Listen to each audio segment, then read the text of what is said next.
কান্ডারি কালচারাল গ্রুপের কর্মশালা অনুষ্ঠিত।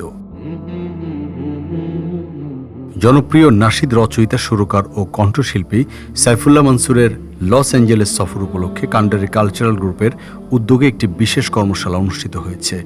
19 জুলাই রবিবার সকালে লস অ্যাঞ্জেলেসের কস্তুরী রেস্টুরেন্টে অনুষ্ঠিত কর্মশালায় সভাপতিত্ব করেন গ্রুপের প্রধান উপদেষ্টা আব্দুল মান্নান। অনুষ্ঠান পরিচালনা করেন মুনা ওয়েস্ট জোনের কমিউনিকেশন, মিডিয়া ও cultural director engineer Ismail Hossain. এ সময় উপস্থিত ছিলেন মুনা ন্যাশনাল কমিউনিকেশন, মিডিয়া ও কালচারাল ডিরেক্টর আনিসুর রহমান গাজী এবং গ্রুপের উপদেষ্টা আশরাফ হোসেন আকবর। প্রধান অতিথির বক্তব্যে সাইফুল্লাহ মানসুর ইসলামী সংস্কৃতির সেবায় নিয়োজিত শিল্পীদের আদর্শ, নৈতিকতা ও নিয়মিত অনুশীলনের মাধ্যমে নিজেদের প্রতিভা বিকাশের আহ্বান জানান। তিনি কান্ডারি কালচারাল গ্রুপের সদস্যদের সম্ভাবনার প্রশংসা করে ধারাবাহিক প্রশিক্ষণের উপর গুরুত্ব আরোপ করেন।